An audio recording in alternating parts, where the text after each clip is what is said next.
Sisters. Niining kagabihon, akong mikalipel dako kining kagayunan sa pagtindog ng tubangan. Nga nagarepresenter sa Columbian Church ni Child Preaching Contest sa aton kinahimo nga education rally. My father told me that during his younger years, the education rallies every quarter.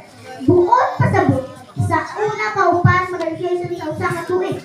As he go further, dasig daw kayong mga pamatanon ng ang mga hantong sa pagtampong sa education. Apan akong nakita, lahira sa iyang ipanulta ang sinuod ng sitwasyon.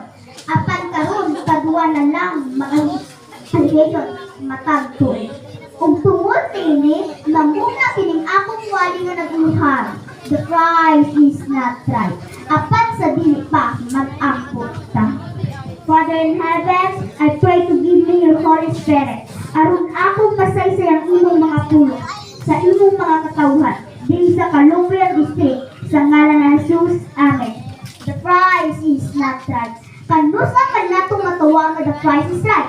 Kung ang presyo o kantidad tugma sa kalidad, ginatawag na siya the price is right.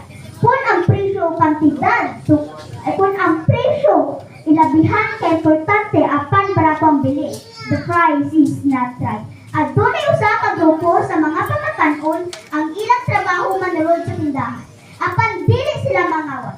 Ang ilang kinabuhat, ilang kinapangbaylo ang price tag. Ang price tag sa refrigerator, ila ibutang sa electric fan. O ang price tag sa electric fan, ila ibutang sa refrigerator. Ang price tag sa butang nga mahalon, ila ibutang sa barakuhon.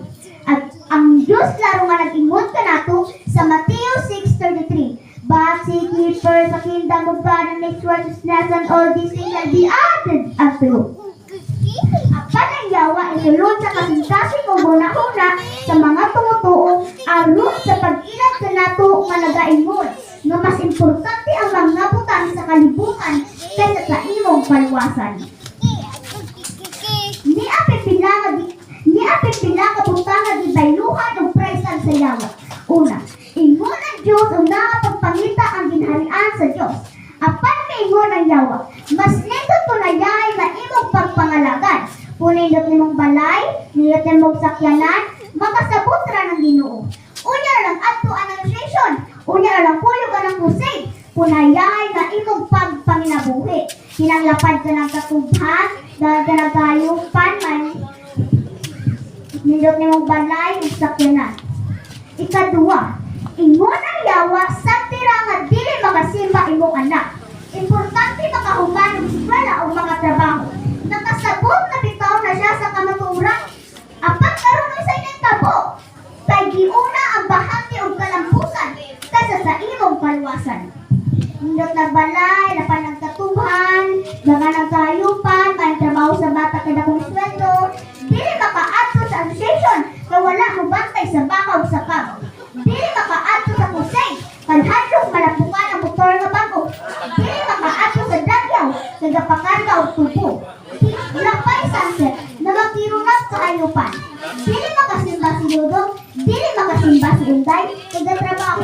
Ingon ang kanta, asa na ang mga saan mo, o asa na ang pagtuo mo, ibayong mo paning kalibutan. Mark 8:36. For what shall it profit a man if he gains the whole world and loses his own soul? Sa katapusan ako mag-aingon ka ninyo, don't wait for things to get better. Time will always be complicated. Serve the Lord right now. My beloved brothers and sisters, dili mo abot ang panahon sa kaharuan. Kanunay komplikado ang panahon. Dili kabag ang kawalan sa pagsunod sa Diyos.